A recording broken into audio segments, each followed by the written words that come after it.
Good afternoon students.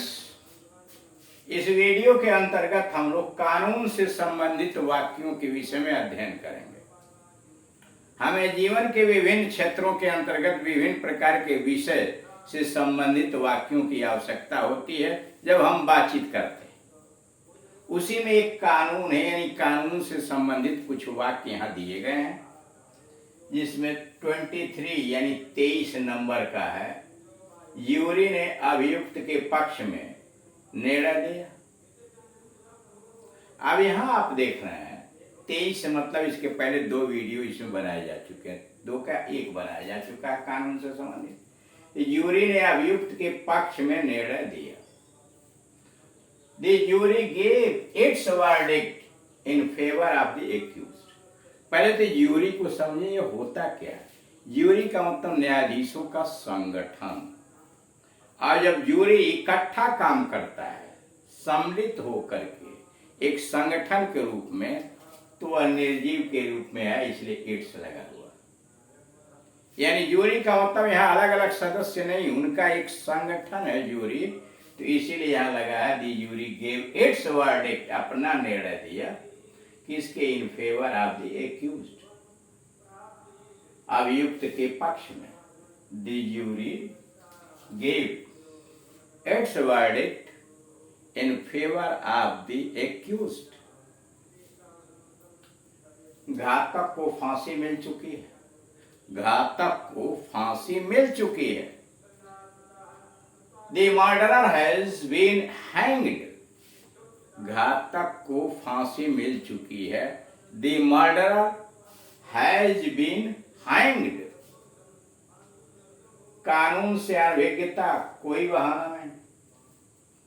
कानून से अनभिज्ञता कि हमें कानून की कोई जानकारी नहीं, कोई बहाना नहीं। इग्नोरेंस ऑफ लॉ, कानून से अनभिज्ञता, ignorance of law is no excuse. कानून से अनभिज्ञता कोई बहाना नहीं। Ignorance of law is no excuse. जज ने चोर को सजा दे। जज ने चोर को सजा दे। द जज पनिश्ड द थीफ। जज ने चोर को सजा दे। द जज पनिश्ड द थीफ। मुकदमे का क्या फैसला हुआ? मुकदमे का क्या फैसला हुआ? What was the judgment in the case? मुकदमे का क्या फैसला हुआ?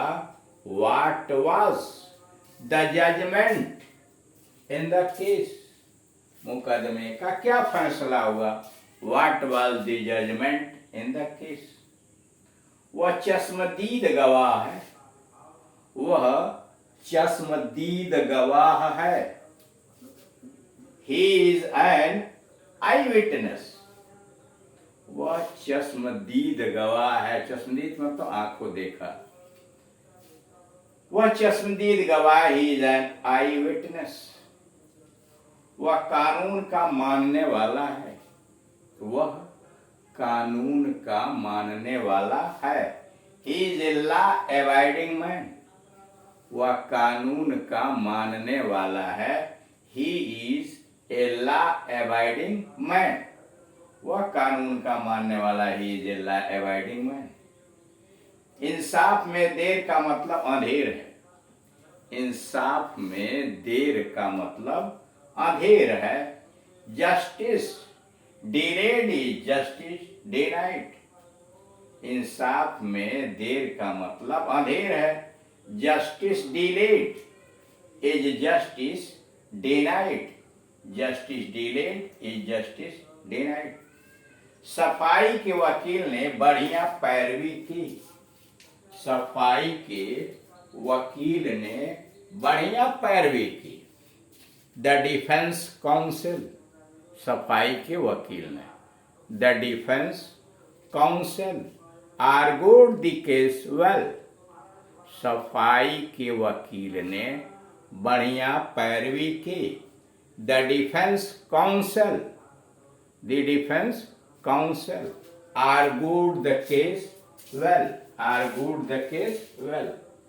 अब आइए अगले टॉपिक पर, रेडियो या डाकखाना। रेडियो, पोस्ट ऑफिस, यानी रेडियो से संबंधित वाक्य किस तरह के होते हैं, या कुछ बातें जो पोस्ट ऑफिस से संबंधित होती हैं उसके कुछ वाक्य यहाँ पर दिए गए हैं। यानी रेडियो और पोस्ट ऑफिस से संबंधित वाक्य प्रस्तुत किए गए हैं, जिसमें पहला है, मैंने घर में रेडियो सेट लगवाया है। मैंने घर में रेडियो सेट लगवाया है। I have installed A radio set in my house. मैंने घर में रेडियो सेट लगवाया है। I have installed A radio set in my house. आपका रेडियो चल रहा है। आपका रेडियो चल रहा है। Your radio is on. आपका रेडियो चल रहा है। Your radio is on. और मेरा रेडियो बंद है। माई रेडियो इज ऑफ। मेरा रेडियो बंद है। माई radio is of. My radio is of. समाचार सभी स्टेशनों से एक साथ प्रसारित होते हैं। समाचार सभी स्टेशनों से एक साथ प्रसारित होते हैं। नाउ न्यूज बुलेटिन, समाचार, news bulletin is broadcast simultaneously from all radio station. Simultaneously, साथ साथ। समाचार सभी स्टेशनों से एक साथ प्रसारित होते हैं। News bulletin is broadcast simultaneously from our radio station. From our radio station. अगला है, मैं रेडियो सुनने का बड़ा शौकीन हूं। मैं रेडियो सुनने का बड़ा शौकीन हूं।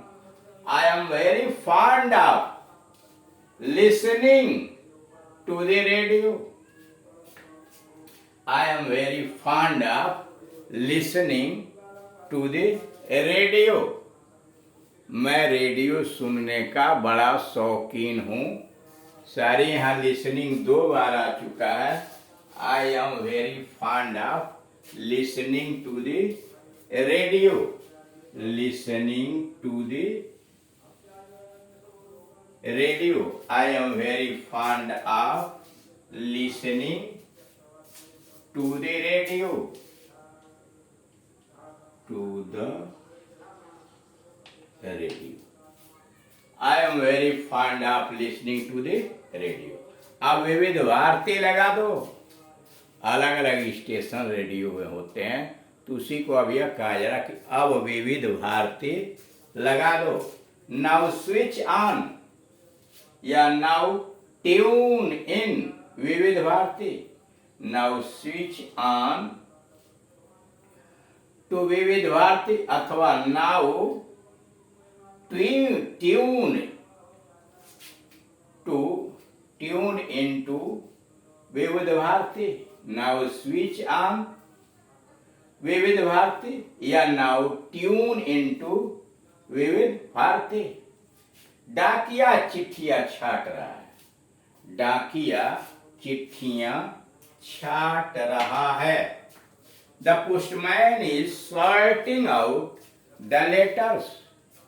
पोस्टमैन चिट्ठियां छाट रहा है।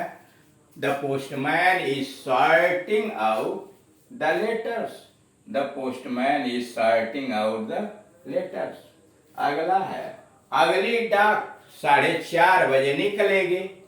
The next clearance is due eight 4:30 PM। अगली डाक 4:30 बजे निकलेगी। The next clearance is due eight 4:30 PM।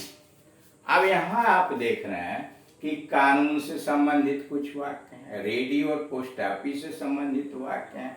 क्योंकि हम बातचीत की शैली को सीखना चाहते हैं, हम विभिन्न विषयों पर लोगों से बातचीत करने के क्रम की तरफ आगे बढ़ रहे हैं, तो हमें विभिन्न विषयों के वीडियोस को देखना चाहिए, किताबों को पढ़ना चाहिए, बातें सुननी चाहिए, उन्हें मनन करना चाहिए और उन विभिन्न प्रकार के वाक्यों को अपने मन में बैठा लेना चाहिए। साथ ही साथ उसी प्रकार के वाक्य निर्माण की प्रक्रिया भी हमें आनी चाहिए, और तब वैसे वाक्यों का जब हम विभिन्न क्षेत्रों में विभिन्न जगहों पर बातचीत करते हैं, चाहे वह घर पर, ऑफिस में, हॉस्पिटल में, अन्य जगहों पर, तो उसमें जैसे जैसे विषयों की, जैसे जैसे संदर्भों की आवश्यकता होती है, उस सभी प्रकार के संदर्भों को मिक्स करते हुए हम अपने बातचीत में आगे बढ़ना चाहिए। हम जब विभिन्न विषयों को बड़े फर्राटेदार तरीके से प्रयोग करेंगे तो हर सामने वाला व्यक्ति समझेगा कि हम इस विधा में कुशल हैं। Thank you.